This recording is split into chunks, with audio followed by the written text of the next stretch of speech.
Il y a un mois, je vous ai menacé que pour un certain temps, on va étudier un passage fondamental de la Bible. Si on croit l'Apocalypse, le passage d'Apocalypse 14, du verset 6 jusqu'au verset 12, c'est peut-être le passage ou le message que Dieu a préparé pour la dernière génération. Et nous croyons que nous sommes la dernière génération. Pourquoi? Parce que c'est pas seulement la Bible qui nous dit que nous sommes la dernière génération, mais même le temps où nous vivons nous donne des raisons pour croire que c'est vraiment la dernière génération qu'on est arrivé. Il y a un mois, je vous disais que Dieu est de retour dans notre monde. Pendant 200 ans, les gens ont essayé avec l'humanisme, avec toutes sortes de théories, de faire jeter Dieu à la poubelle de l'histoire. Et après 200 ans, l'humanité se trouve dans un moment d'impasse. Parce qu'on n'a pas d'histoire. Il n'y a pas une idéologie qui vient pour nous donner des solutions. Et on voit ça dans le monde politique. Les gens essaient de trouver des solutions pour toutes sortes de crises. Mais quand ils viennent avec une solution, il y a 2-3 autres crises qui éclatent dans une autre partie du monde. Et à ce moment-là, les gens disent, mais qu'est-ce qu'on fera? Quelle sera la solution finale que nous avons pour ce monde? Et dans une semaine ici en France, il y a des élections. Et les gens ont peur. Pourquoi? Parce que l'idéologie qui va gagner ne sera pas ni de droite ni de gauche. Ce sera l'idéologie populiste. Ça veut dire les gens qui vous disent ce que vous voulez entendre. Ils ne viennent pas avec des solutions. Ils viennent seulement avec une démagogie qui vous donne comme ça l'illusion que les choses seront meilleures. Mais nous savons très bien, et beaucoup de gens dans ce monde savent très bien que des solutions n'existent plus. Et dans ce cas-là, Dieu est revenu dans notre histoire. Et le message que Dieu a pour cette génération se trouve dans l'Apocalypse chapitre 14, du verset 6 à 12. Bon, on va aborder ce matin juste une petite partie de ce message. Vous avez entendu le message, le premier message du premier ange. Craignez Dieu et donnez-lui gloire, car l'heure de son jugement est venue. Et adorez celui qui a fait le ciel et la terre et la mer et les sources d'eau. Bon, le premier message, si on le voit comme un ensemble, il nous dit que l'adoration du Créateur doit se trouver dans la réforme que chacun d'entre nous devons faire. Le texte nous dit que nous devons respecter et donner gloire à Dieu. Bon, si on traduit ça, peut-être dans un langage un peu plus plastique, on peut dire que craigner Dieu, ça veut dire respecter Dieu. Et donner lui la gloire dans les langues de la Bible, ça veut dire donner du poids, faire grossir Dieu. Ça veut dire faire visible Dieu. Et comment nous faisons visible Dieu? Comment nous lui donnons le poids à Dieu? La réponse se trouve dans la dernière partie du verset qui dit adorer par l'adoration de celui qui a fait le ciel, la terre et la mer et les sources d'eau. Ça veut dire que si nous voulons respecter Dieu, si nous voulons grossir Dieu dans cette dernière génération, si nous voulons faire visible Dieu dans cette génération du temps de la fin, il faut l'adorer dans sa qualité de créateur. Et si vous regardez le monde aujourd'hui, les gens inventent toutes sortes de théories sur l'origine de l'homme pour bannir la théorie que la Bible dit depuis toujours, que notre origine se trouve en Dieu. Aujourd'hui, les gens sont capables d'inventer toutes sortes de choses pour dire n'importe quoi sur ça. Qu'on vient peut-être dans petite cellule, il y a les autres qui disent que nos ancêtres sont les Pithèques, les Homo erectus ou toutes sortes de fossiles qu'on trouve, juste une petite partie. Et avec ce petite partie, on reconstitue un ancêtre qui est peu probable qu'il a été notre ancêtre. Et dans des conditions comme ça, le premier message de Dieu dit, avant toutes les choses, avant de faire un pas dans votre vie, il faut que vous appreniez l'adoration de Dieu en tant que créateur. Je me pose la prochaine question. Comment nous adorons Dieu en tant que créateur? Si vous allez dans la Bible, il y a un commandement de Dieu qui se trouve parmi les 10 commandements fondamentaux pour la moralité de l'humanité. Ça veut dire la 4e commandement, que vous trouvez à peu près le même langage que dans l'Apocalypse chapitre 14, verset 7, qui disent que nous adorons Dieu en tant que créateur en observant dans le jour de sabbat, ou le 7e jour de la semaine. C'est pour ça que beaucoup des adventistes, tous les adventistes aujourd'hui, quand vous allez dans leur église, vous les trouvez chaque sabbat, chaque samedi, le 7e jour de la semaine, ils viennent à l'église pour adorer Dieu. Et je me pose 2 questions ce matin. Est-ce que le sabbat, que beaucoup des adventistes prônent, qui disent que c'est une chose extrêmement importante pour la vie chrétienne, est-ce que c'est vraiment si important? Et la deuxième question, si c'est vraiment important, est-ce que nous savons comment nous devons adorer Dieu dans ce jour de la semaine qu'on l'appelle le sabbat? Je vais commencer par vous rappeler 3 événements majeurs dans l'histoire de la Bible.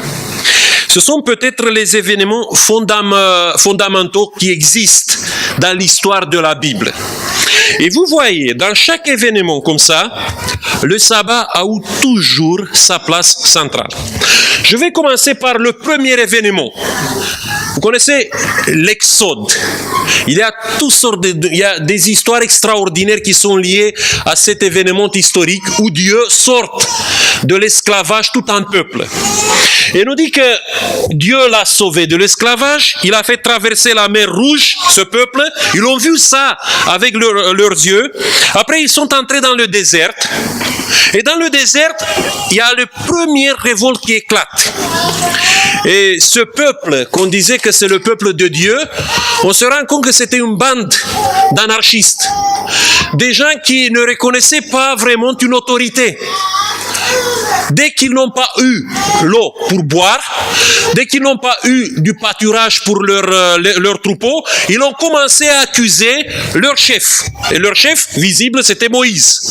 Et si vous lisez le chapitre 15 et 16 de l'Exode, vous voyez que la révolte est sur le point d'éclater. Et à ce moment-là, il y a une première leçon que Dieu a donnée à son peuple. D'abord, Dieu le dit, écoutez, je vais vous donner quelque chose à manger pour chaque jour. Et ce que Dieu les a donné à manger, c'était la manne. Mais avec la manne, Dieu les a donné aussi une autre leçon, une leçon de discipline. En leur disant, voilà, la main va tomber chaque jour de la semaine, sauf un seul jour. C'est le 7e jour de la semaine, le sabbat. Il faut que vous appreniez qu'il y a un jour dans la semaine où vous devez vous arrêter de chercher à gauche et à droite de la nourriture. C'est un jour où vous devez vous reposer et dans le même temps de vous adonner aux activités spirituelles. Et il y a 2 miracles qui se sont passés dans le premier sabbat que les Israélites ont passé dans le désert en cherchant de la manne. D'abord, la manne n'est pas tombée. Et le deuxième miracle que l'on a vu, c'est que la manne du vendredi n'avait pas pourri le samedi matin comme ça s'est passé dans chaque jour de la semaine. Et à ce moment, le peuple d'Israël a commencé à apprendre comment ils doivent respecter, adorer Dieu. Ils ont appris la discipline. Et vous devez, comme ça, raisonner et comprendre les choses, que la transformation d'Israël d'une bande anarchique des esclaves dans un peuple discipliné, ordonné, a commencé avec la première leçon qui c'était la leçon du sabbat. on sait très bien que le sabbat existait depuis la création. Mais dans les années, les siècles d'esclavage que le peuple d'Israël a passé en Égypte, il y a des choses qui ont été effacées de leur mémoire. Et la première leçon que Dieu les a donnée pour leur dire, voilà, vous êtes le peuple élu, c'était la leçon du sabbat. Retenez bien ça. Après, c'est les 10 commandements. Après, il y a les autres lois qui tenaient de du fonctionnement du peuple d'Israël. Je vais passer à la deuxième étape historique que la Bible retient bien et que le peuple Israël a vécu avec le tragisme que cette étape historique a eu. Ça veut dire l'exil en Babylone. Et cette tragédie, c'est la tragédie qui a marqué pour toujours la conscience nationale du peuple Israël. Parce que le temple, il a été détruit. Les gens qui ont vécu au temple de la destruction du premier temple, ils croyaient que le temple est éternel, que Dieu ne va pas permettre que le temple soit détruit par quelqu'un. Et quand ils ont vu ça, c'était un traumatisme. Ils sont partis en exil, mais ils sont partis avec cette question: pourquoi Dieu? Pourquoi tu as fait ça?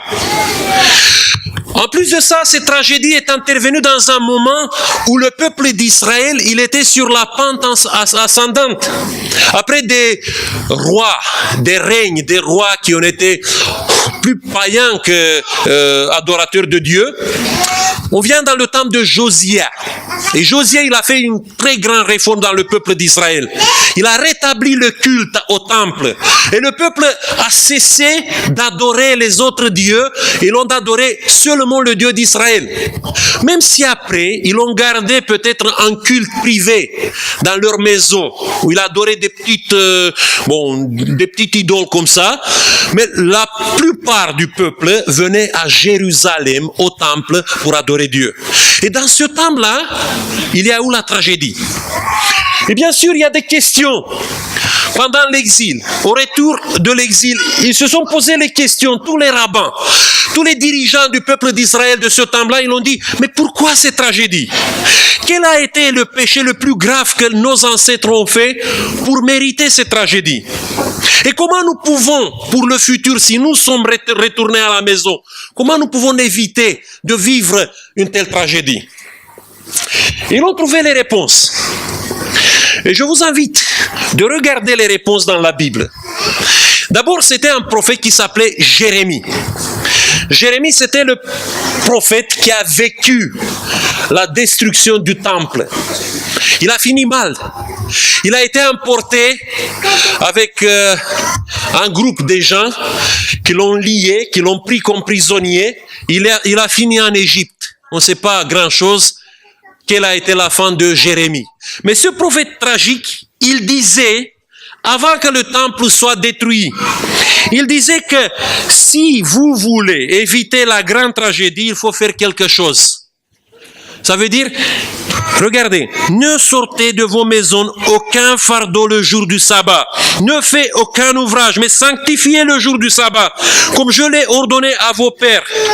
Mais si vous n'écoutez pas, quand je vous ordonne de sanctifier le jour du sabbat, de ne porter aucun fardeau, je vais allumer un feu au port de la ville et il dévorera les palais de Jérusalem. Il ne s'éteindrait point. Donc, quelle est votre conclusion en partant de ce texte?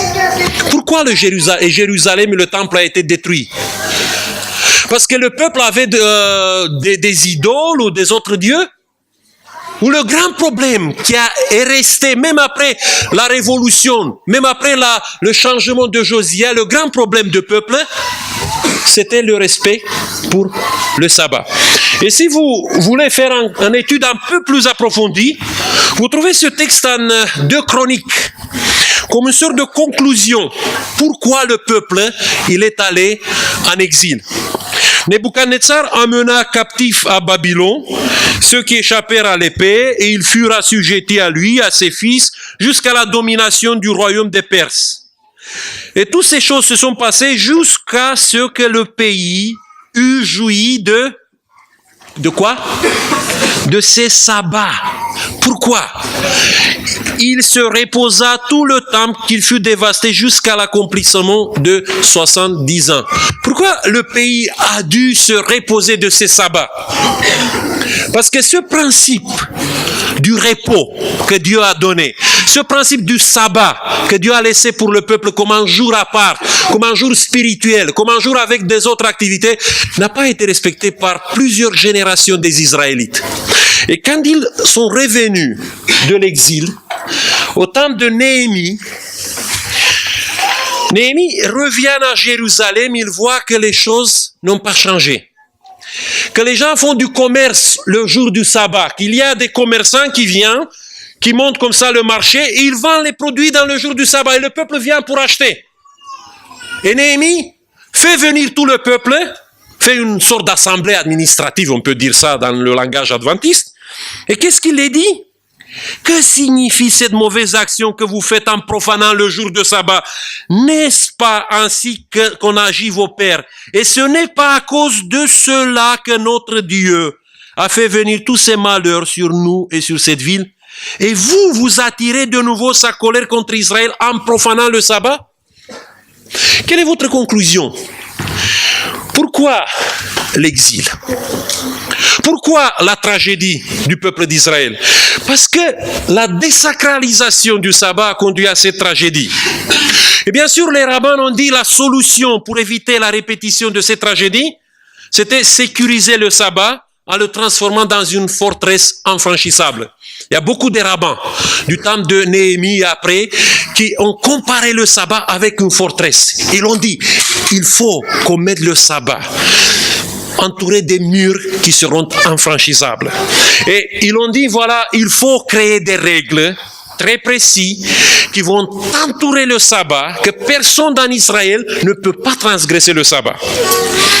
Et si vous lisez un peu l'histoire du peuple d'Israël, vous voyez que la principale préoccupation de tous les rabbins après l'exil, c'était le sabbat. Si quelqu'un voulait devenir un jour étudiant chez un grand rabbin, la première leçon que le rabbin lui enseignait, c'était comment tu dois garder le sabbat. C'est par cette leçon que les choses commençaient. Après, il y a les autres questions philosophiques. Mais la question la plus pratique que tu dois apprendre, c'est comment tu gardes le sabbat. Pourquoi? Parce qu'ils n'avaient pas une obsession psychotique pour le sabbat. Mais ils ont bien compris que s'ils veulent rester dans le pays, s'ils veulent éviter la tragédie, il faut qu'ils trouvent un moyen de transformer le sabbat dans une grande forteresse que personne ne pourra pas détruire. Et ils sont allés peut-être un peu plus loin.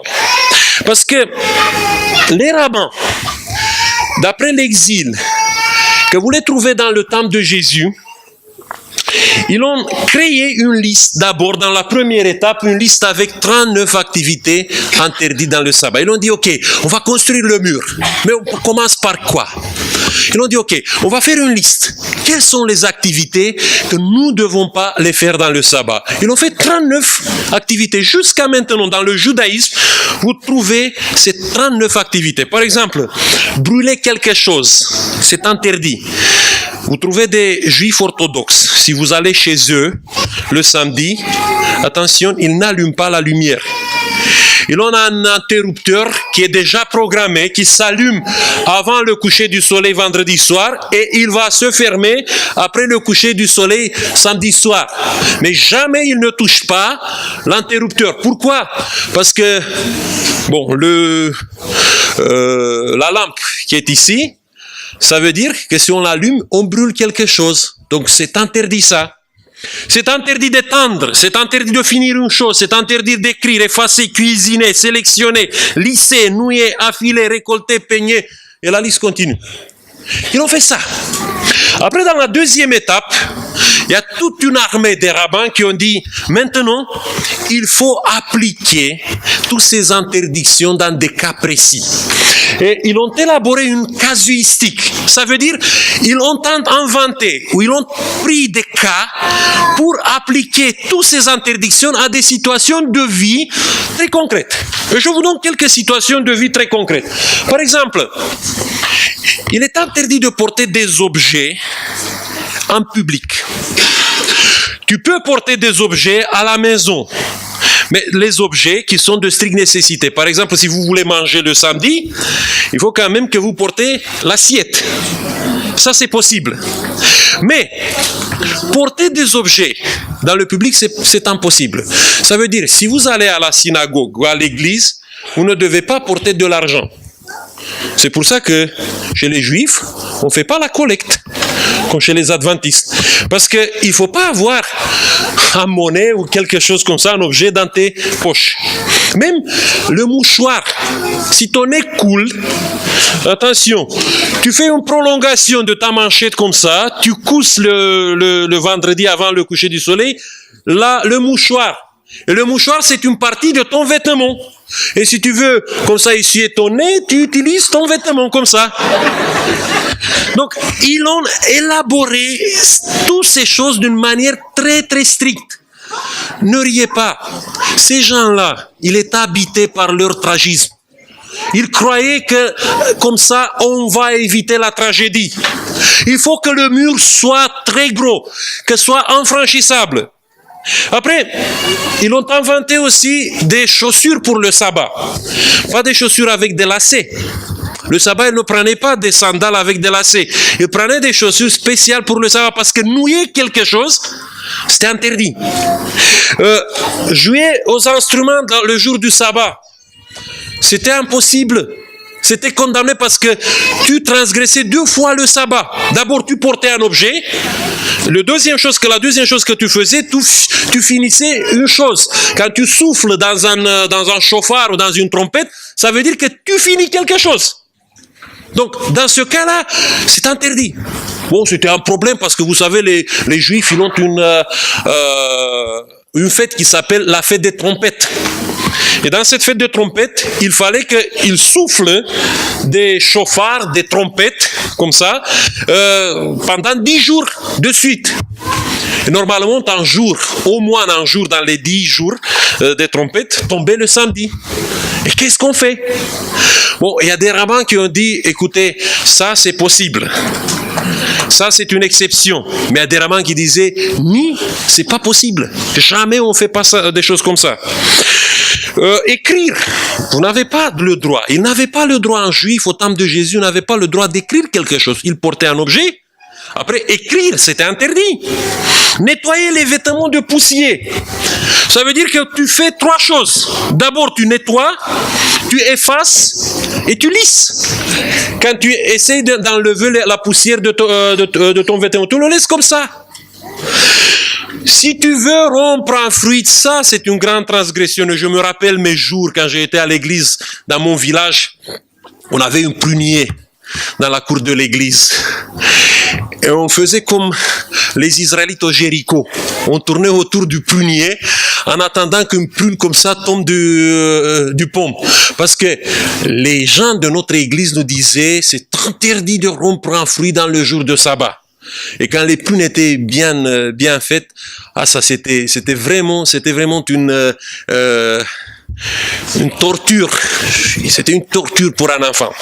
Mais il y a des rabbins qui disaient ni les fruits qui sont tombés le jour du sabbat ne sont pas consommables. Parce que ce sont des fruits qui ont fait, sans qu'elles sachent, ont fait un travail dans le jour du sabbat. Si vous avez devant vous des grappes, vous avez des grappes pour manger comme ça, s'il y a 2-3 petites grappes qui sont pourries, tu peux pas les enlever. Tu manges les grappes qui sont bonnes et tu laisses sur le fruit les grappes qui sont comme ça pourries. Tu n'as pas le droit d'enlever la partie pourrie d'un fruit. Et bien sûr, vous connaissez la distance pour le sabbat. C'était 1100 mètres autour de ta maison. Tu ne peux pas te déplacer plus que ça. Mais si tu veux que tu te déplaces un samedi un peu plus, tu peux faire quelque chose. Tu peux choisir deux domiciles. Ton domicile où tu habites, et tu prends vendredi, avant le coucher du soleil, tu prends un petit verre d'eau avec un petit bol avec de la nourriture, et tu fais un trou à 2000 mètres de ta maison, et tu mets toutes ces choses dans le trou, et tu dis, voilà, ça c'est le domicile annexe. Et le sabbat, tu peux te déplacer 1100 mètres autour de ton domicile de base et 1100 mètres autour de le domicile annexe. Donc, en total, tu pourras te déplacer 3-4 kilomètres. Donc, ils trouvaient des solutions pour ça.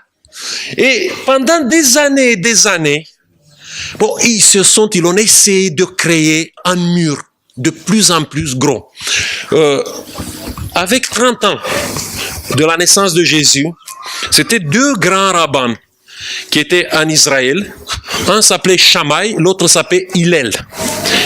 Hillel, c'était celui qui a été, bon, la tradition nous dit que c'était le grand-père de Gamaliel.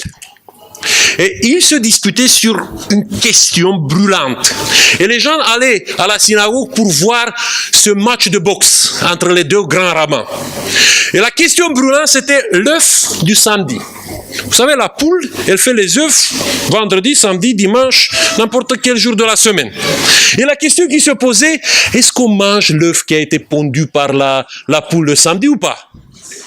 Shammai disait non, parce que la poule a fait du travail le samedi. Donc l'œuf du samedi, on le donne aux païens, on le jette.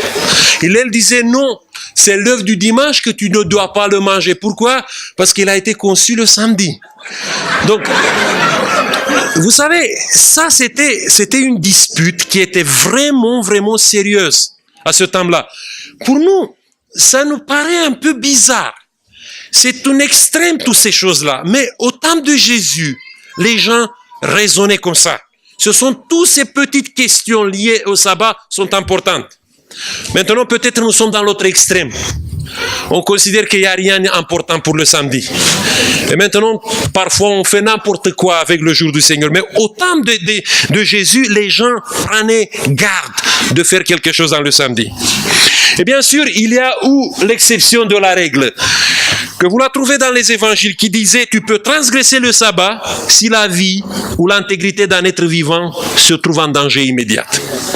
Donc, comme ça, ils ont dit, voilà, on va éviter la destruction du temple. On ne va pas vivre la même tragédie de l'exil comme avant, parce que le sabbat soit bien entouré, on va avoir une grande forteresse.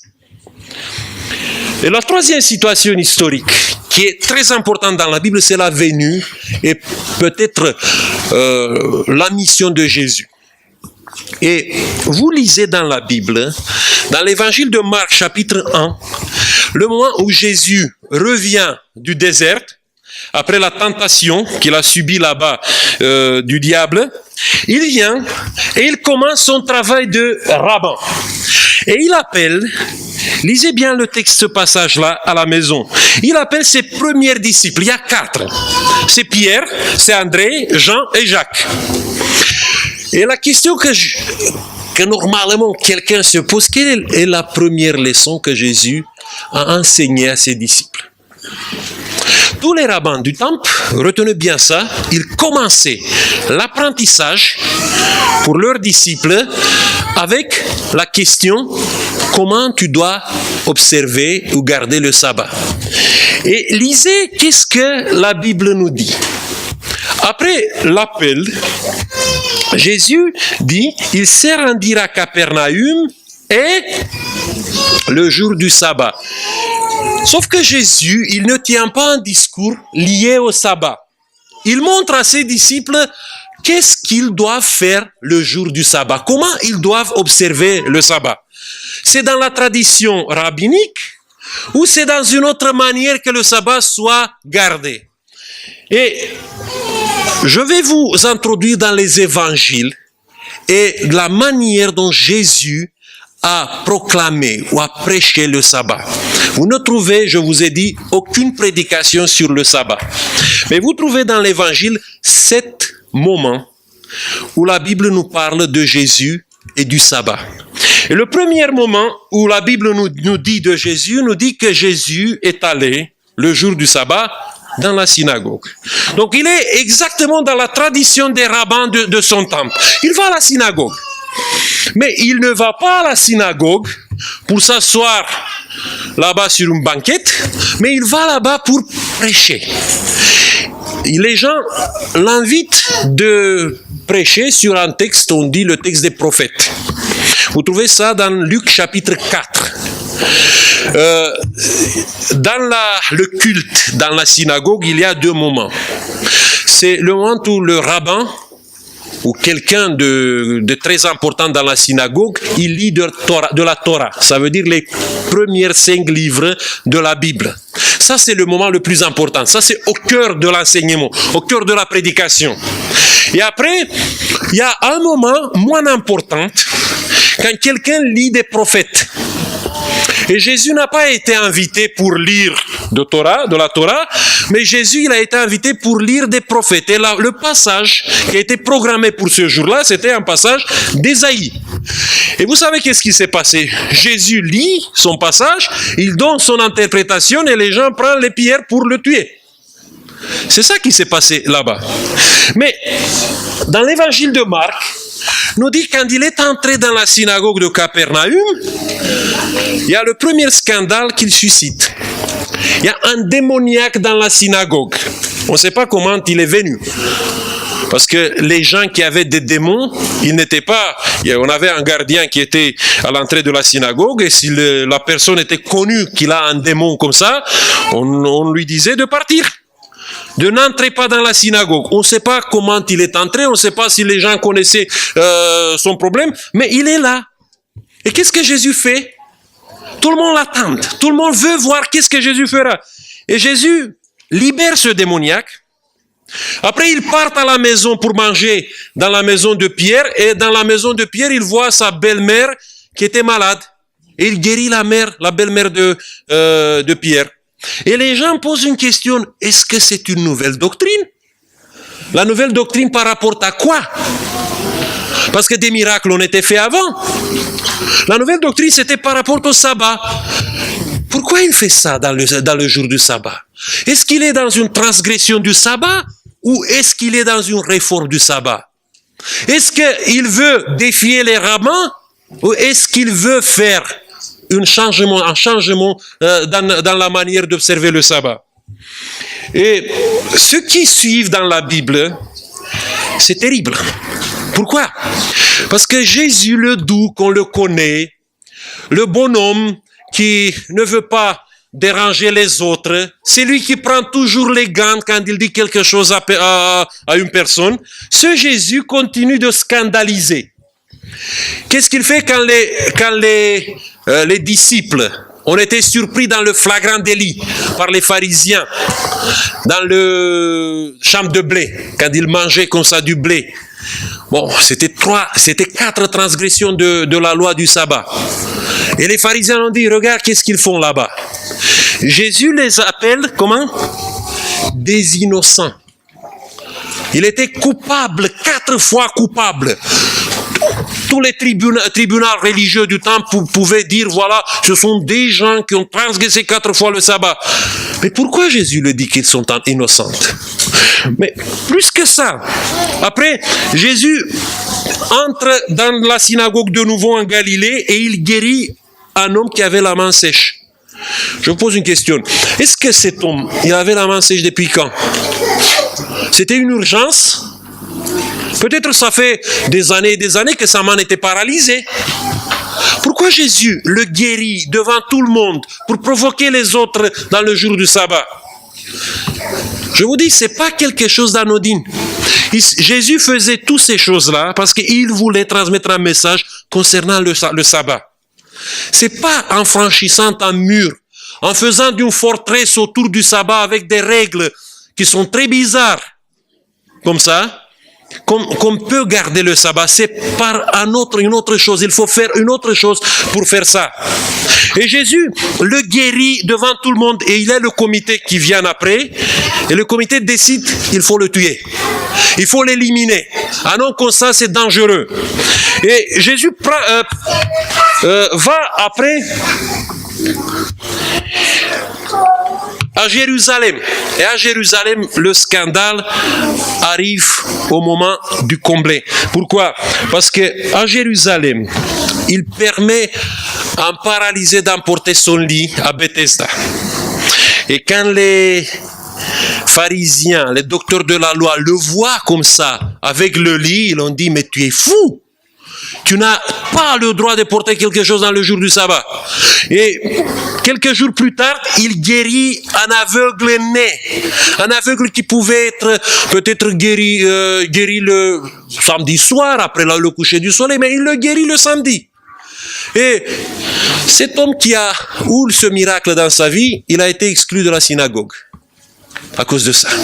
Donc, vous voyez le comportement de Jésus.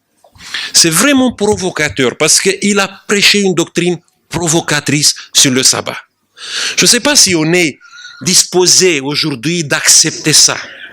Jésus n'a pas vu le sabbat comme une doctrine annexe, mais comme une doctrine importante. Et c'est pour ça que Jésus a fait des choses qui ont changé la mentalité de ses disciples à ce temps-là. Maintenant, si on revient chez nous, parce que peut-être on rit de toute cette casuistique, et peut-être on frappe les mains en disant « Bravo, Jésus il a fait du bien pour ces rabbins qui étaient peut-être bornés comme ça. » Mais si on vient chez nous, regardez, les adventistes, quand il s'agit du sabbat, vous prenez n'importe quel adventiste, il y a une logique solide. Quand il faut démontrer que le sabbat, c'est le 7e jour, que le sabbat n'a pas été aboli par Jésus, que le sabbat est depuis la création, chaque adventiste peut aller n'importe quand dans la Bible, trouver les versets et vous le donner. Mais si vous lui posez la question, comment tu respectes le sabbat? Ici, il y a une cacophonie. Parce que vous avez d'un côté les puristes, ceux qui demandent des exigences très précises concernant ce qui est permis, ce qui est interdit dans le sabbat, ceux qui prennent des mouvements très réduits dans le jour du sabbat et qui ajoutent toutes sortes de choses comme les pharisiens avant, toutes sortes de cas qui ont créé une sorte de casuistique adventiste concernant le sabbat. Bon, je viens d'un milieu comme ça, où depuis mon enfance, j'ai entendu, j'ai vu des gens qui parlaient, qui prêchaient sur ce qui est permis, ce qui n'est pas permis dans le sabbat. Il était obsédé par ça. Et bon, un certain temps, j'ai considéré que si je fais ça ou je ne fais pas ça, j'observe le sabbat. Et je me suis dit, c'est comme ça que le sabbat est bon. Mais le problème est que je n'étais pas heureux. Quand je gardais le sabbat en faisant ou en ne faisant pas une autre, j'avais toujours une tension en moi-même. Si je ne fais pas ça, c'est bien ou pas? Ou si je fais l'autre, peut-être n'est pas suffisant. Et quand on arrive à avoir cette obsession de garder le sabbat avec les interdits et les non-interdits, ça peut devenir un fardeau. De l'autre côté, vous avez une autre catégorie, les libertins, qui ridiculisent toutes les règles qui sont liées au sabbat. Pour eux, le sabbat, c'est un jour récréatif. Il faut se libérer la joie. On joue une petite partie de football, un volley, c'est pas grave ça. On commence le sabbat après le coucher du soleil, on n'a pas de règles pour ça. Si on n'a pas terminé nos achats, on les termine à 10h le soir, le vendredi soir, et après ça, on ouvre le sabbat. Donc, il y a des gens qui pensent comme ça, que le sabbat, c'est un jour où tu n'as aucune discipline à respecter. C'est bien ou c'est pas bien? Vous savez, cette cacophonie, ça existe. Allez dans n'importe quelle église en France, allez dans n'importe quelle église aux États-Unis, en Roumanie, je ne sais pas chez vous, en Haïti, les choses ont commencé à se discuter comme ça, mais vous trouvez les deux catégories dans la même église, où les gens se disputent, qu'est-ce qu'on fait, qu'est-ce qu'on ne fait pas. Il y a les autres qui disent, non, c'est la joie absolue, il faut faire ça, il faut faire l'autre. Si Jésus viendra aujourd'hui chez nous, si on va lui demander de nous prêcher sur le sabbat, de nous dire qu'est-ce qu'il pense du sabbat, qu'est-ce que vous pensez qu'il va dire? Bon, je n'ai que les évangiles. Et à partir de l'évangile, j'ai composé quelques idées que je crois que Jésus va nous dire aujourd'hui. D'abord, à partir du verset de Marc, chapitre 2, verset 27, Jésus va dire quelque chose qui va nous choquer. En soi-même, le temple du sabbat n'est pas sacré. Vous voyez, aujourd'hui c'est du soleil. On dit, c'est le sabbat. Dieu a marqué le soleil, le sabbat avec du soleil. Mais la semaine prochaine, vendredi, ça peut être soleil. Et le samedi, ça sera un temps moche que tu n'aimes pas. Tu veux rester dans le lit, comme ça. Donc, en soi-même, il n'y a pas une grande différence. Il n'y a aucune différence entre le sabbat et les autres jours. Ce qui fait la différence, et Jésus marque bien ça dans l'évangile de Marc chapitre 2, c'est que le sabbat, il est sanctifié par la présence de celui que la Bible appelle maître du sabbat. Vous savez, vous venez ici chaque samedi. Est-ce que le lieu où vous êtes ici est sacré ou pas? En soi-même, il est sacré, mais quand même, il est sacré. Pourquoi il est sacré? Parce qu'on invoque une présence, et la présence de Dieu transforme le lieu où nous assemblons dans un lieu sacré. C'est la même avec le sabbat. Et je vous dis une chose, gardez le sabbat en respectant des règles ou en se procurant des joies sans le maître du sabbat, ce ne sert à rien. Si vous allez aujourd'hui et vous dites, voilà, je ne fais pas ça, je ne fais pas l'autre, ou je fais ça, je fais l'autre, ou je joue le foot, ou je fais n'importe quoi, si le maître ne peut pas aller ou ne peut pas être là-bas, je vous dis que vous respectez pour rien toutes ces choses-là. Les Juifs, ils font ça depuis des centaines et des centaines d'années. Et Jésus les a reprochés au temple où ils ont accusé les disciples. Il a dit, écoutez, ces disciples sont innocents. Pourquoi?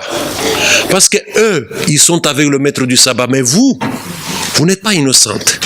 Parce que le maître de sabbat n'est pas avec vous. Vous êtes en train de l'accuser. Vous êtes en train de lui dire n'importe quoi.